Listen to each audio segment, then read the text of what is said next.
Hello again, my friends. I was recently greatly surprised when the folks behind Pimax offered me a chance to review their 5K Plus headset. I have been really fascinated by the Pimax product line for a long time, and so I instantly said yes. So they shipped me a 5K Plus. I've been testing it out for the past week and wanted to share with you my thoughts. Let's start with what came in the box. When I opened the box, the first thing I noticed was a quality checklist, followed by the headset itself with the attached cable coiled up in a box. Underneath that was a setup guide and cleaning cloth. Below that were smaller boxes that contained the default strap and the power cable. Now, out of the box, the default strap and the default foam are horrible. They're absolutely horrible. The default foam is so thin and the default strap provides so little balance that basically it was a complete glasses sandwich the whole time, just smushed tight on my face. It was glass on glass, the glasses pressed against the lens, and my glasses pressed hard against my face. The default arrangement is the most uncomfortable headset I've ever worn. For me, to make it comfortable, I used a deluxe audio strap, and I also used the default Vive foam and the VR cotton cover for the Vive foam.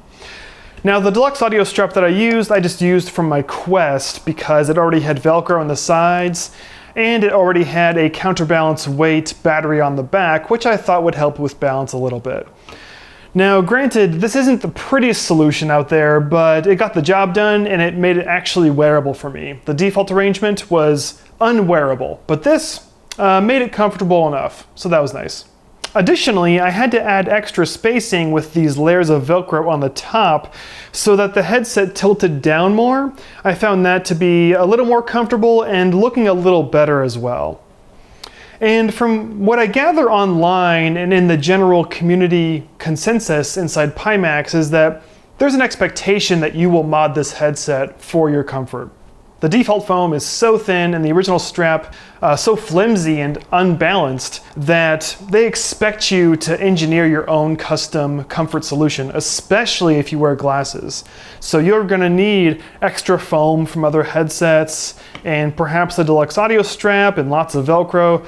There's an understanding that you, the consumer, will be doing this yourself. So keep that in mind.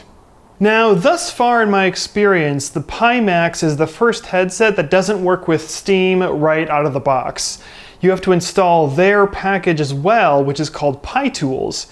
Whenever you want to use the Pimax, you have to run PiTools. So playing a game means running both Steam VR and PiTools at the same time.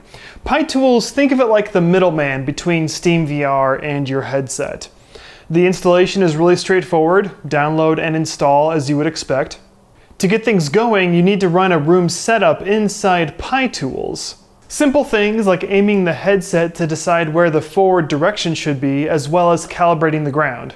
After running the PiTools room setup, it defaulted to standing room only for me, so after the PiTools room setup, I then had to run Steam VR's room setup, and then after that was done, I was able to have full room scale.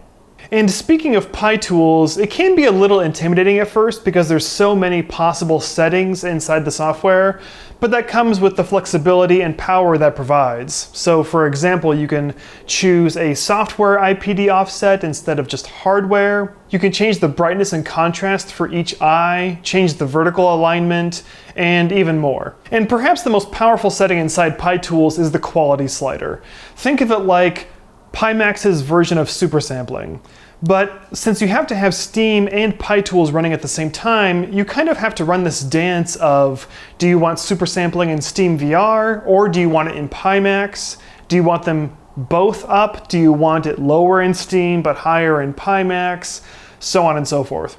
Searching online, you'll find lots of different recipes people recommend and what they use for their setup, and you can certainly search those out and try all of those. Just know that it's a bittersweet arrangement. There's a lot more flexibility in the way you can customize what the headset sees, but that's more settings to deal with and more tinkering to do. And that's actually a good segue into the global aspect of this headset. This is really a tinkerer's and a modder's headset. Don't think of this like other headsets where you put it on, fire up Steam, and you can start playing. It will require tinkering and adjustment on your end to make it the experience you want. Now, getting to the features of the headset itself, there's a power button, volume buttons, a hardware IPD slider, and an audio jack. The Pimax does not come with headphones or an audio strap. You have to provide your audio solution. At this point, I think it's worth comparing the lenses, the Pimax compared to the Index. And at a glance, you can see just how massive these lenses are, especially horizontally. And in fact, one pleasant surprise I found is that wearing this headset, I was able to just wear my default wide frames just fine. That's a first for me. Every other headset I've had to switch to my more narrow wire frames, but for this I could wear my default wide frames. So that was pretty cool. Nice little bonus there. But just glancing at the lens comparisons, you can see how this provides more field of view, especially horizontally. And the field of view is definitely the headset's strongest point. The field of view on this is unlike anything I've ever experienced, especially in the horizontal range. It just fills up so much of your vision. And it's kind of bittersweet that I had to add extra thick foam for this to be comfortable for me, because with the default foam, I imagine if I wasn't wearing glasses, it just might fill your entire vision. But I do wear glasses and I had to add spacing to make this comfortable, so unfortunately I had no choice but to have my eyes farther from the lens. But I imagine if you don't wear glasses, the field of view could be just absolutely mind-blowing. And the resolution is very nice as well. I think it was comparable to the Index. There was less of a screen door effect. Now, the Index doesn't have much of a screen door effect. You really have to try and find it. But here, it's virtually non-existent. The resolution is nice and crisp and looks great. Now, this unit they sent me is an LCD headset similar to the Index, so you don't by default have the really dark blacks and contrast that an OLED headset like the Vive would give you. However, it does have the perk that in PiTools you can adjust all those settings to get it a little closer. Change the contrast, the brightness, etc., even per eye. So unlike the Index, this does have those sliders and customizations available to you if you're trying to dial in the brightness and blacks. Now, it won't ever be a true OLED display, but you do get that flexibility to sort of bring it closer. Now, while the field of view is great and the clarity is there, there's one visual issue I could not get past, and it was overshadowing everything else. And that is the warping and distorting on the edges of your vision and your peripheral vision.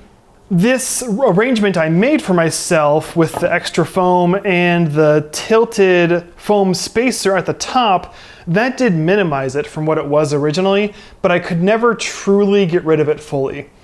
And I found the warping so distracting that I couldn't play for 5 minutes at a time, and it overshadowed every other great visual aspect of the headset. You especially notice it when you're turning your head. If you're not turning your head, it's not as noticeable, but whenever you turn your head, it's absolutely there and incredibly distracting. Now, what I'm showing you is a simulation of how it felt for me. Everyone's experience is different, but for me, this is how it felt being inside the headset and trying to play. Now, believe me, I tried my hardest to fix this. The Pimax representative was very kind in offering time over the phone to assist me and sending me links and articles and things to try. And I searched high and low on the forums and the internet, and I tried everything I could think of to make it better, because I wanted that to go away so bad because all the other aspects are so beautiful and gorgeous. But I just could not get rid of the warping.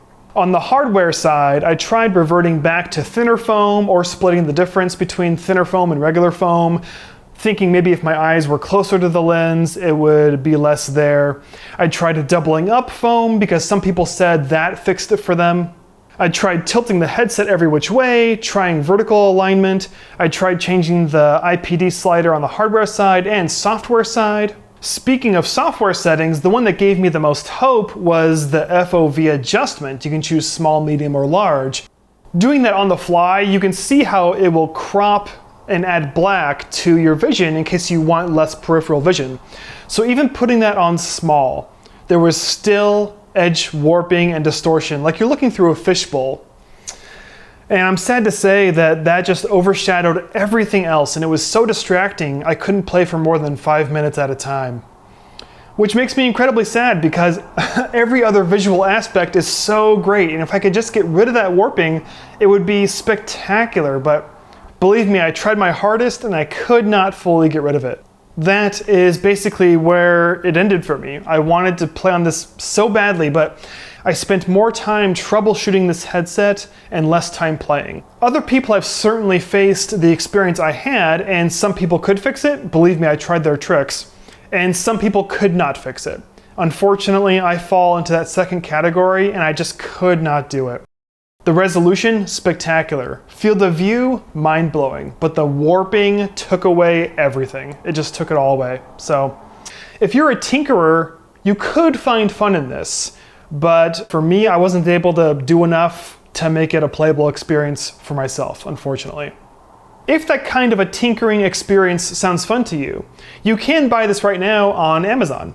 But there's one gotcha you should know about. It requires lighthouses and controllers just like the Vive, but Pimax does not sell those accessories and there's no bundles for that. As for myself, I already had lighthouses set up and I already had Vive controllers, and so I was able to pair the controllers to the headset and use the lighthouses I already have. That was really straightforward. So if you already have a Vive setup or an Index setup, because it does pair with the Index controllers as well, you can just use the headset and you're good to go. If you don't have any VR hardware yet, you need to buy lighthouses and controllers from Valve, as well as buy the headset from Pimax, because as of yet, Pimax doesn't offer any of those accessories and there's no bundles available. So keep that in mind as well. So there you have it. Those are my thoughts on the Pimax 5K Plus. It was a bittersweet tale for me, unfortunately. But if you really enjoy tinkering and modding, you could find some enjoyment out of this headset. But for me, it was not meant to be. So, thank you so much for joining me, and we will catch you later. All right? See ya. Bye. Well, that's it for now. Thanks so much for watching. If you like what you see, please subscribe. See ya.